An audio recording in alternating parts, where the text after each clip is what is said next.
안녕하세요. 사커클라스입니다. 다폴더 고배당 당첨 인증합니다. 스포츠는 말씀드렸다시피 조합이 제일 중요합니다. 조합이 어려우신 분들은 저희 스포츠 정보 공유방에서 무료로 공유해드리니 아래 고정 댓글로 편하게 말 걸어주시면 됩니다.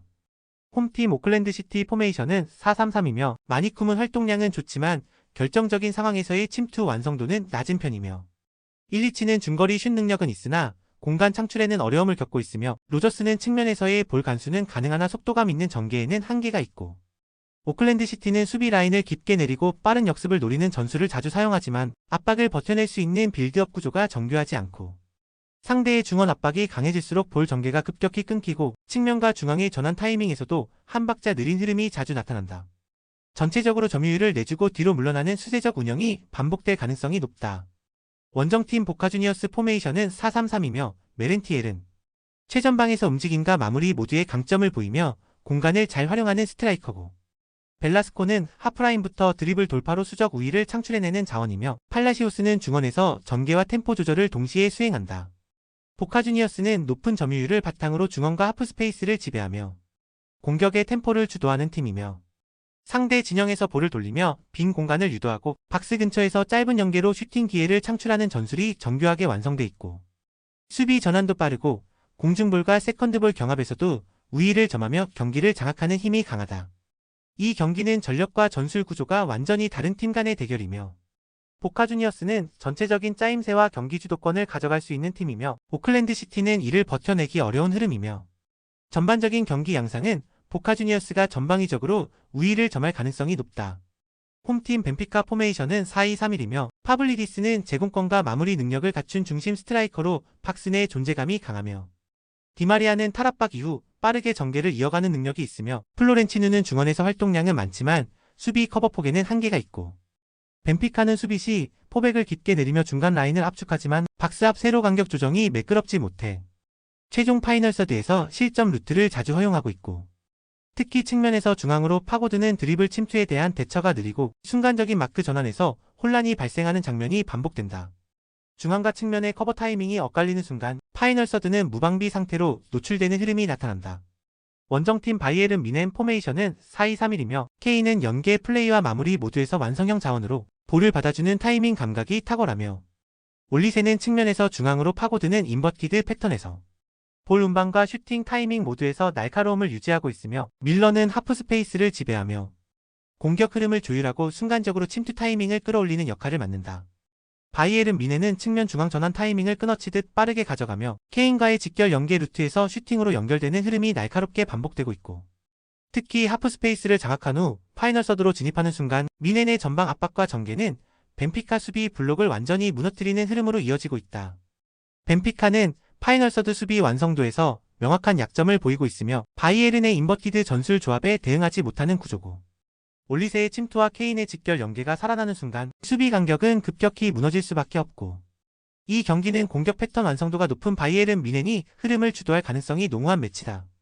홈팀 과들루프 포메이션은 4-2-3-1이며 암브로세는 전방에서 몸싸움과 연계의 시도를 반복하지만 결정력 측면에서 인상적인 장면은 드물고 르보르는 측면을 깊게 파고들며 돌파를 감행하지만 박스 안에서의 크로스 정확도는 일정치 않고 카디우는 중원에서 볼 전개의 축 역할을 맡고 있으나 빠른 템포 전환이나 탈압박 상황에서의 매끄러움은 떨어진다. 공격 루트가 지나치게 단조롭고 세트피스나 중거리 슈팅 옵션도 적은 팀이기 때문에 한두 가지 패턴만 반복되는 구조적 한계가 뚜렷하고 특히 후반 교체 자원 투입 이후에도 전술의 변화는 거의 없어 공격의 속도와 파괴력 모두가 둔화되는 흐름으로 이어진다. 원정팀 과테말라 포메이션은 4-2-3-1이며 로블레스와 무뉴스의 2대1 패스는 박스 주변에서 순간적인 공간 침투를 노리지만 연계 이후 마무리 완성도에서 아쉬움을 드러낸다. 수비형 미드필더 라미레즈는 커버 범위는 넓지만 전진 패스 선택이나 템포 조율 능력은 부족해 빌드업이 끊어지는 빈도가 높고 공격 조합이 단선적이기 때문에 상대 진영을 완전히 무너뜨릴 만큼의 창의성은 부족하며 특히 후반으로 갈수록 측면 전개의 속도가 둔해지고 뒷공간 침투 빈도도 줄어들면서 결정적 찬스는 점점 실종되는 흐름이 자주 반복되고 있다. 이 경기는 공격 루트도 전술 변화도 마무리 퍼포먼스도 명확히 제한되어 있는 매치업이며 양팀 모두 페널티 박스 안에서 결정적인 찬스를 만들어낼 수 있는 설계 능력이 부족하며 후반엔 더욱 두드러지는 지지부진한 공방전 속에서 승부의 균형이 깨질 틈조차 보이지 않는다. 마지막 휘슬이 울릴 때까지 정적만 남을 경기다. 홈팀 파나마 포메이션은 5-4-1. 전방의 게레로는 버티는 능력은 있지만 발이 느려 전환 과정에서 고립될 공산이 크고, 디아즈는 수비 라인 안정성은 유지하지만 하프스페이스에서 커버가 밀리는 경우가 자주 발생되고 있고, 고도인은 전형적인 수비형 미드필더 자원으로 볼 소유 후 전진 패스의 정확도에 한계가 있고, 라인을 내리긴 하지만 라인 간격 유지가 안되며 수비 중원 사이 공간이 태평양처럼 벌어지는 상황이 반복되고 있고, 교체 자원 역시도 드라마틱한 공격 강화는 기대하기 어려운 실정이며 후반전 흐름을 뒤집을 만한 슈퍼서브는 존재하지 않는다. 원정팀 자메이카 포메이션은 4-2-3-1. 전방에 포진한 브라운, 베일리, 그레이는 육상 선수급 스프린트를 자랑하는 돌파형 자원들이며, 이 팀은 포백을 박스 근처까지 내린 후 역습 한 방으로 경기를 지배한다. 베일리는 사이드 돌파, 브라운은 라인 브레이킹, 그레이는 피니시. 각자의 역할이 정확하게 나뉘어져 있는 팀이며, 특히 후반전 교체로 투입될 시퍼스는 순간 스피드가 굉장히 빠른 유형의 선수이기 때문에 후반 체력이 소진된 파나마 수비진들이 뒷공간 침투를 허용하게 될 가능성이 높은 매치업이며, 이러한 자메이카의 역습 전개 패턴은 이미 다수의 경기에서 결과로 증명되고 있는 전술이며 오늘도 그대로 반복될 공산이 크다. 파나마는 조직은 있지만 속도가 없다. 자메이카는 조직보다 빠르고 경기는 공간을 누가 먼저 차지하느냐의 싸움이 아니라 누가 먼저 침투하느냐의 문제고, 자메이카는 내려앉고 달린다. 파나마는 끌어올리고 흔들린다.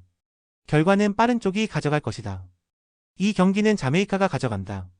홈팀 LAFC 포메이션은 4-3-3이며 에보비세는 측면 침투와 마무리 사이를 오가며 공간 활용 능력을 보여주는 자원이며, 오르다스는 하프라인 근처에서 전개 템포를 조율하며 중원과 최전방 사이의 연결고리 역할을 담당하고 있고, 델가도는 활동량이 풍부하고 중원 지역에서 세컨드볼 회수 능력이 뛰어난 유형이다. LAFC는 포백 라인을 안정적으로 유지하면서 좌우 측면을 활용한 간결한 전개를 시도하지만 파이널 서드 진입 이후 공간 창출에 있어 제한적인 패턴이 반복되고 있어 골 결정력이 다소 막히는 흐름이며, 수비 라인의 커버 타이밍은 안정적이지만 역습 전환 속도가 기대보다는 느리게 나타나고 있다. 원정팀 플라멩고 포메이션은 4-2-3-1이며 페드로는 제공권과 위치 선정 모두에서 강점을 가진 중앙 스트라이커고, 제르소는 중원에서 템포를 잡고 볼 점유를 극대화하는 역할을 수행하며 루이스 아라오는 측면에서의 드리블 돌파가 주목이다. 플라멩고는 후방 빌드업 시 좌우 스위칭이 매끄럽고 볼 점유율을 바탕으로 안정적인 경기 운영을 시도한다. 다만 박스 근처에서는 지나치게 점유 중심으로 흐름이 정체되는 경우가 많아 단조로운 공격 루트가 문제점으로 지적된다. 상대가 수비 블록을 내릴 경우에는 마무리 루트가 꽉 막히는 흐름이 반복되고 있으며 세트피스 상황을 제외하면 정적인 공격 흐름이 득점으로 이어지지 못하고 있는 모습이다.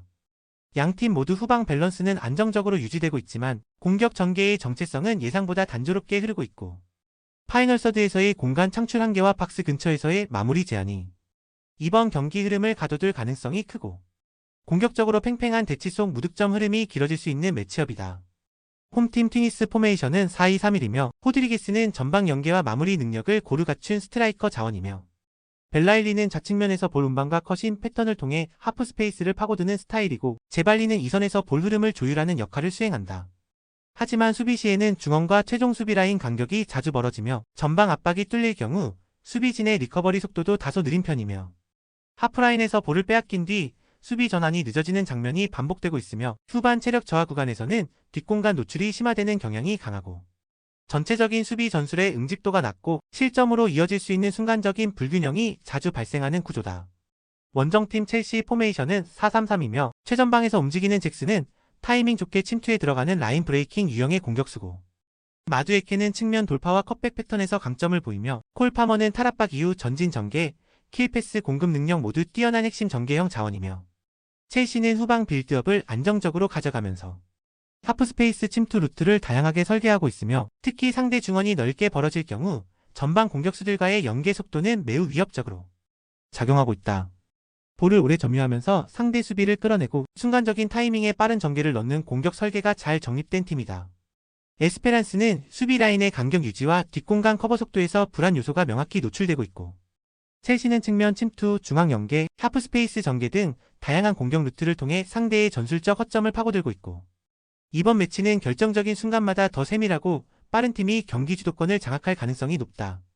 홈팀 캐나다 포메이션은 4-4-2이며 뷰캐넌은 우측 공간에서 볼을 지켜내며 이선과의 연계 구심점 역할을 수행한다. 아메드는 하프라인에서 볼 운반과 속도 조절을 동시에 수행하며 템포의 핵심 축을 담당한다. 올로아세이는 직선적인 침투로 공간을 넓히는데 특화되어 있으며 중거리 타이밍도 위협적이며 캐나다는 측면을 활용한 전형적인 아이솔레이션 공격 전략을 적극적으로 가동 중이며 특히 오른쪽에 힘을 실은 뒤 반대 측면에 고립된 니코 시구르에게 전환 패스를 연결해 1대1 돌파 상황을 유도하는 흐름이 반복된다. 이러한 구조는 좌우 전개 밸런스와 상대 수비 이동을 동시에 흔들 수 있어 엘살바도르의 압박 라인을 쉽게 붕괴시키는 핵심 무기가 되고 있다. 원정팀 엘살바도르 포메이션은 4-2-3-1이며 브라이언 길은 우측에서 속도감 있는 돌파는 가능하나 마무리의 정확도에선 기복이 존재한다. 알바라도는 중앙에서 전방 투입 패스를 시도하지만 상대 중원 압박이 강해질 경우 전개 속도가 급격히 느려지는 한계를 드러낸다. 오소리오는 수비와 공격을 잇는 연결고리 역할을 수행하지만 위치 선정이 다소 모호해 공백을 유발하기도 한다. 엘살바도르는 전체적으로 전환 속도에서 한 박자씩 밀리는 팀이며 볼을 소유하고 있을 때 오히려 역습을 허용하는 구조적 약점도 나타난다. 특히 중원과 측면을 동시에 방어하기 위한 커버 능력이 떨어지기 때문에 캐나다의 전형적인 사이드 압박과 롱볼 전환에 쉽게 흔들릴 가능성이 높다. 캐나다는 공격 방향을 미리 설계한 상태에서 측면 집중 전환 패턴을 반복하며 상대를 흔든다. 엘살바도르는 이러한 구조를 따라가기에는 커버 속도와 조직력 모두에서 불안이 크고 이번 경기는 캐나다의 전략 완성도와 결정력 우위가 경기 흐름을 지배할 수 있는 구도다.